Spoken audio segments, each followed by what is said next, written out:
Welcome to humanitywins.net. Please read the important disclaimer on your screen. All of the content provided is for entertainment purposes only. It should not be taken as medical or legal advice. Please contact your doctor or lawyer if you require such advice. Thank you. The show starts right now. Hello, welcome to this new episode of humanitywins.net. This is episode 261 from October the 20th of the year 2023. Today's a Monday. Today's episode is going to be about the unfortunate story of Air France 447, an aircraft accident that happened actually in 2011 out there in the coast of Brazil, northern Brazil. Air France 447 was a Rio de Janeiro to Paris flight on an Airbus A330-200 aircraft. Very good aircraft, very good record, very comfortable for the passenger. It's, the backbone of many airline fleets around the world. And it has actually been modernized in two ways. One is called the A330neo, which is the 800. They changed the series to, I believe, 900, 800 and 900, and it's still kind of a modernized version of the A330, and a new design based on the A330, of course, which is the A350, which is basically right now Airbuses with the A330. Those two are the only two long-range models for Airbus. They're not producing the A340 anymore. They're not producing the A380 anymore, the big one, the two-story, big, kind of fat airplane. You probably have seen it. Four-engine airplane, both of them. A340 also, basically an A330 with a different wing and four engines, kind of different also cabin. So in a way, we go back to my passion, that is aviation, and usually with aviation, we go through airline accidents to review what happened, to see, what improvements were made, and to unfortunately tell a story how an aircraft accident, and most accidents are actually just several things that went wrong at the right time, unfortunately. Before we start, we're going to watch two videos to make a little channel announcement here. I made a little mistake on Wednesday's episode that when I was introducing the show, I didn't update the episode number, so I read episode 259. No, it was episode 260. One person mentioned it, yes, and what happened is I noticed that after I reviewed the show for quality purposes, and even if it was a short one, the show on senseless violence, I liked it. I liked the inspiration. I like the way it went. So I was not gonna redo the show just by that little mistake. I do make mistakes here and there, and this is just a live show. I don't have any support material. In this case, I only have the two videos we're going to watch together, and I watch the video at the same time you're watching it, and I'm listening to it to actually refresh my memory on this story, the Air France 447, or whatever the story is when I present the video. But I do make little mistakes here and there. And a second channel announcement is going to be, unfortunately, I need to pull back and go back to 2 episodes per week. I'm buried with work. And as I shared a few times, not trying to play the victim here, but I do have issues with energy. I'm not the most energetic person. And when I bury myself, when I overextend myself, usually I start having bad weeks and bad days, bad weeks, bad months as far as the energy, and I need to rest a lot. So 2-3 months ago, it was really coming easy in a way I cannot explain it. I basically had 1-2 weeks already prepared of shows. Right now, no, I'm actually recording this show on Thursday, one day before it's gonna come out. I don't have any new shows, any available shows to introduce. So right now it's becoming a little bit difficult. Actually, I had an issue today with work that, it was gonna be a possibility. I was not gonna be able to do the show at all, and probably do it tomorrow or suspend the show. So I've taken this decision. I hope you don't mind that. I think still 2 shows per week is quite acceptable. And as far as the days, I believe Mondays and Fridays will be great at the end. There's no right way to split it. I used to do, sorry about that, Mondays and Thursdays, but it's basically the same thing. So we're going to take out the Wednesday show for the time being. How long is this going to be going on? I don't know. I could come back in a month with 3 shows. As I share many times, I wish I could find the time, or my situation could change, that I could do shows every day. I had a dream the other day, like a month ago, that I was doing shows every day, and it had kind of become my job in a way, or part of my responsibilities, not only a hobby, because basically right now this is a hobby channel. There's not real production, just me. And So you're stuck with me as far as my time availability and my energy, as I shared, is not right at this time. I don't have the same energy to be able to just be doing shows and regular work and that. So I hope you understand. Sorry about the rambling about, taking time from this interesting topic of the airline accident, Air France 447. Let's watch a first video that is going to explain kind of what happened, and then we'll keep going as I share my opinions on what we're watching. Let's watch it together. Nearly 2 years ago, Air France Flight 447 mysteriously crashed in the Atlantic, killing 228 people. Now, with the flight recorders finally recovered from the ocean floor, we know more about what happened in the final harrowing moments of that Rio to Paris flight. Here's Nancy Cordes. The plane's black boxes reveal that the Air France pilots, faced with conflicting speed readings, didn't know whether to speed up or slow down. At 11:10 p.m., the Airbus A330 was heading into a powerful storm 700 miles off the coast of Brazil when the autopilot disengaged and the plane began to roll to the right. The cockpit displays showed inconsistent speed readings, a sign that the external speed sensors, called pitot tubes, were malfunctioning or perhaps had iced over. "I have the controls," called one of the plane's two co-pilots. A stall warning went off, and he climbed briefly before pointing the nose down to pick up some speed. Then he leveled out and began to climb a bit, perhaps not realizing he was still going too slow. That triggered a second stall warning. But instead of pointing the nose back down, he continued to pull up. The aircraft begins to roll. It begins to go from one side to the other side. Mark Rosenker was chairman of the NTSB when the plane crashed in June 2009.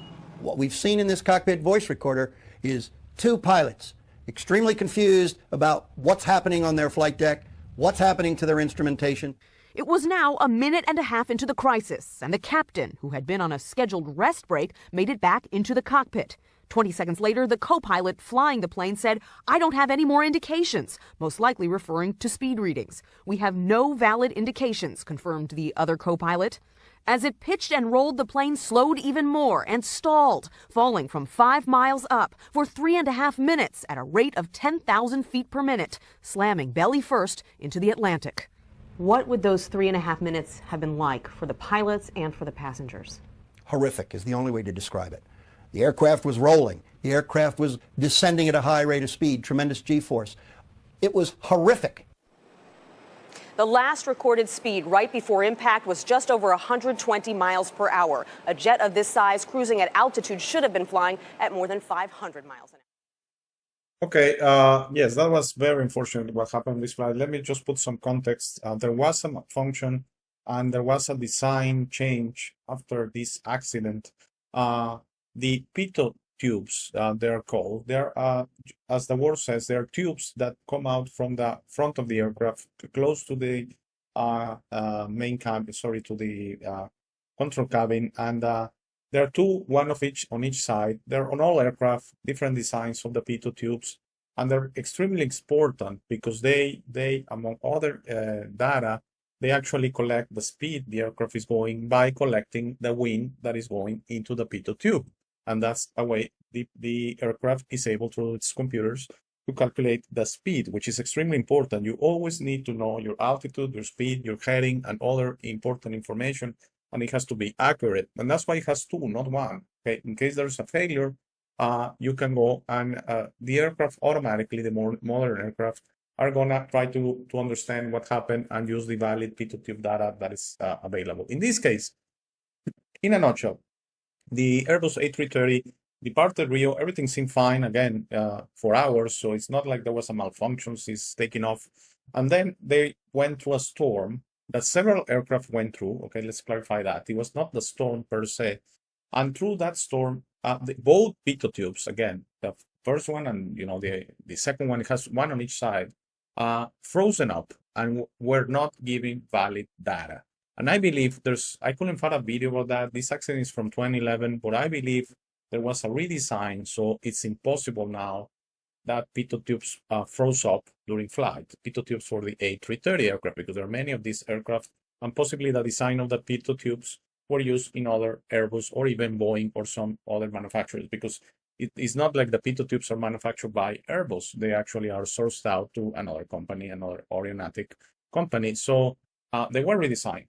They did something so that situation of that storm is not able to froze up both pitot tubes or even one. Okay, so what happened here is the blame is to the pilots, in this case to the co-pilot. I believe he was a junior pilot. He didn't have a lot of experience, a lot of training. He did make, I mean, let's try to understand the situation he was facing. But pulling up when you have a stall is actually the wrong way. When you have a stall, which means you're going too slow, there's not a sufficient speed in the wings to have a lift, aerodynamic lift. The way the wings create lift is because there's a differential of pressure created, that the pressure on the bottom of the wing is superior to the pressure on the top of the wing. So that creates a force that keeps the airplane flying, okay? But you have to go at a certain speed, depending on your height, to be able to create that lift. If not, what happens is when you suddenly have zero lift, it goes to a percentage of the lift or a certain force, it goes way to zero. So stalling is extremely scary because the airplane starts falling like a rock. Okay, basically it's amazing, especially if you're pulling up, because that's the wrong thing in training. Again, I'm trying to understand whatever this young co-pilot went through. But in training, I'm not a pilot. I want to clarify. I'm just very fond of this subject, and I've spoken to pilots years ago, and I had a friend, a neighbor that used to be a pilot for Aeromexico, a Mexican airline. So I remember approximately at this time, I had a conversation with him, and he told me the first thing you're trained when there's a stall is you have to put the engines in idle so they don't mess with you, because you don't need engine power. No matter how much power, you're not a rocket, okay? You need the lift from the wings. That's how you keep flying. You're not a rocket that is through the force of the engines, okay? The only thing that the engines do is they give you the sufficient speed, so the wings create lift so you can fly. So he said, when you are in a stall, the first thing is take the engines out of the equation, so you go to idle, no power, close to no power, only the basic spinning of the engine. And then the second thing, you point the nose down. Yes, you do that. So you try to recover the right angle of attack of the wing, so it starts creating speed. You're going to gain speed through falling down. And when you're going down and you're gaining speed, suddenly you are going to start flying again, because you're not really flying when you're in a stall, and you're going to get out of the stall. Of course, you are going to lose a lot of altitude doing that. But if you're at 30,000 feet, 32,000 feet, whatever this aircraft was, you have sufficient height to be able to pull out from the stall. Once you recover from the stall, then you normalize by starting with engine power, and then you eventually climb. Okay, once you know you're going fast enough, you start climbing, and you could go back to your cruising altitude. However, it's not very common that a passenger jet, a commercial jet, faces a stall, and I will imagine there could be some kind of damage to the aircraft that you will declare an emergency after recovering, okay, and go to the closest airport to land and inspect the aircraft, and that's the end of the flight. It's not, I want to clarify, it's not something common, and it's not something you just basically regain altitude and go back to cruising altitude and you're going to go to your destination. I don't think so. I'm not sure how that works. But it's extremely uncommon for an aircraft to have a stall, because you have stall warnings, the controls start to vibrate. You probably have seen it in movies or documentaries, how it's such a big deal that the possibility of this happening is very low. In this case, what happened, they're putting all the blame in the co-pilots, in the pilots, the fact that the captain was sleeping. That's normal procedure. There's nothing wrong about that, okay? It's not that the pilots did something wrong per se. The young pilot probably panicked, and the intuition, not the spiritual intuition, okay, let's clarify, the animal intuition, the fight or flight, when you're falling down and you're feeling the gravity force of falling down like a rock, you pull the controls because you want to climb, but it's wrong. His mind played a trick on him. He was not trained properly. He was not experienced as necessary. He had to pull the nose down. And another thing I want to see before we watch that second and final video that I remember years ago was that the captain was able to, with all this gravity force, feeling, he knew he was in a stall, he was able to get into the cockpit and immediately shout, nose down, we are in a stall.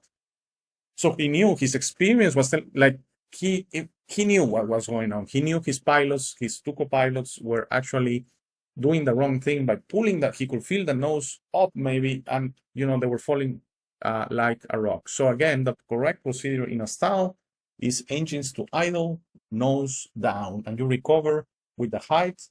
You change the angle of attack of the wings. So eventually, with the speed gain, with the fall, you are gonna be able to create lift. And then once you start flying level, you can create engine power and increase your speed, and eventually climb again and again. And I think you possibly declare an emergency and just go to the nearest airport possible. In this case, would have meant returning to Brazil and just landing and call it a day and no major thing happened. This, instead of being an accident, would have been an incident, okay, with no fatalities. Let's watch the second video. They explain about the pitot tubes a little bit. They just clarified they were frozen up. That's not supposed to happen, and they had to redesign the pitot tubes, particularly on this model, but probably all around, to make sure they cannot frozen up on any kind of storm. Let's watch it together. France 447 was a little over 3 hours into its flight when the trouble began. According to the BBC, when the storm hit, it caused the airspeed sensors to freeze. This led the autopilot to disconnect. In addition, 2 out of 3 pilots, including the captain, were asleep moments before this issue occurred. What should have been done was the nose of the plane should have been pointed downward to stabilize it. However, the opposite occurred. The pilots misinterpreted what was happening and pointed the nose up. This led to the plane ramming into the sea at a speed of 11,000 feet per minute. Simply put, the pilots failed to react appropriately to the situation in multiple ways. This was possibly due to shock, panic, and inexperience, especially as the junior pilot was at the controls. If the captain had gone to sleep later than he did, there's a strong possibility that things would have been different, as he would have been able to help during the emergency. Basically, this is a crash that should have never happened. But it did, and it only took fewer than 4 minutes for the plane to descend into the ocean. One of the last things that could be heard on the voice recorder is one of the pilots saying, "We're dead." In 2021, 12 years after the crash, a Paris court ruled that Air France and Airbus, the plane's manufacturer, should stand trial for the involuntary manslaughter of the 228 people killed on the ill-fated. Well, the aircraft in question is exactly as the one you're seeing on the screen, Airbus A330-200. Excellent aircraft. I've flown it a few times, actually with Air France a few times. At that time when that happened, it became in question, the viability of the aircraft. But no, it really was, an issue with the design issue that, came apparent. And of course, all the blame is going to be on the pilots. I don't agree on this one because, again, if the pitot tubes do not freeze up, they never slow down. They were getting conflicting information. They were probably getting information that were going too fast, they were going too slow. If they got stall warnings, it was because the aircraft was believing through its own data. That's how an aircraft is a computer, okay? So it interprets the data. It believed they were going too slow, but then they were getting also, I believe, too fast warnings. So what do? Do you speed up? Again, when they got the stall, if they push those the engine controls to increase engine power, possibly the situation would have resolved itself. But they didn't know. They were getting conflicting information. Okay, so they were trying to pull up. Actually, whatever happened, it was, I think, intuition. Try to survive. That you're falling and your mind is telling you if you pull the controls, you climb. Yes, if you had sufficient speed. Again, the only one apparently that was able to realize they were in a stall, in a full stall, in a complete stall, was the captain. That none of these two videos share that story, that I'm sure I remember it, that he was able to get into the cockpit and say, nose down, like let's recover the aerodynamic angle of attack of the wings so we can stabilize and then eventually climb up and take a decision, declare an emergency or whatever. So I hope you enjoyed this one. I should be back on Monday, and again, the channel update, I will be reducing the shows to 2 per week. I hope, please remember that email is always there, hey@humanitywins.net. If you have any comments on the show, I greatly appreciate it. I take criticism quite well, and most of the things I've changed about the show, there are from comments from viewers, and thank you for your help on that. So have a great weekend. Enjoy it any way you want, and if everything's okay, I shall see you back on Monday. Thank you. Thank you for making it to this part of the video. This is my favorite part. This is where I suggest to you that you discover yourself. You are not what you have been groomed to believe. You are this incredible being without limits that has eternal life, amazing strength, infinite wisdom, and a big, beautiful heart. All your limits are always self-imposed. Your best version in this reality is inside you. Your only mission on this life is to become a beacon of love and guidance. This version is ready to be discovered today. How do you discover yourself? The discovery process is a personal one. No one can do it for you. Dedicate 5 minutes a day to talk to yourself and the universe. Request to be connected and ask, who am I? Where do I come from? You will start getting signs, breadcrumbs, and signals. You will notice how your notions about those realities start disappearing. No more hierarchies, no more competition, no more complaining, no more depending on others. Discovering yourself equals to breaking your matrix. Your self-imposed limits will fall, and you will be ready to serve humanity and help break this spell and deception on us. But you must be patient to allow others to wake up at their time through their own free will. That will be really soon, you will see, and that will start a new war. As you work towards your best version, you will notice how all emotions don't serve you anymore. Hate, fear, rage, pride, loss, envy, violence, justice, true violence, judgment of others, and other emotions will disappear from your mind and heart. You will understand those emotions serve only the evildoers and are not you. Please try to be understanding of others that don't think or feel like you. Everyone has a process. No one is right or wrong. We're all just different. Don't be concerned about being right, ever. Don't allow pride preventing you from patching things up with family and friends. It is very important you enjoy this life with your loved ones. Put in the work to patch things up and leave it to others to decide. Please relax and enjoy life. When everyone breaks their own matrix, humanity through our community consciousness will break the final spell. The new world will start and everything will gradually fall. Governments, hierarchies, and the medical and financial system will go from scarcity to abundance for all. Thank you very much for watching. Please share this episode. If you have any comments or suggestions, please use the comment section below. For private questions, conversations, and if you would like to appear on the show, please email me at hey@humanitywins.net. Thank you again. Please don't forget to visit our website www.humanitywins.net. By giving me your time, you honor me. Have a very, very, very nice day.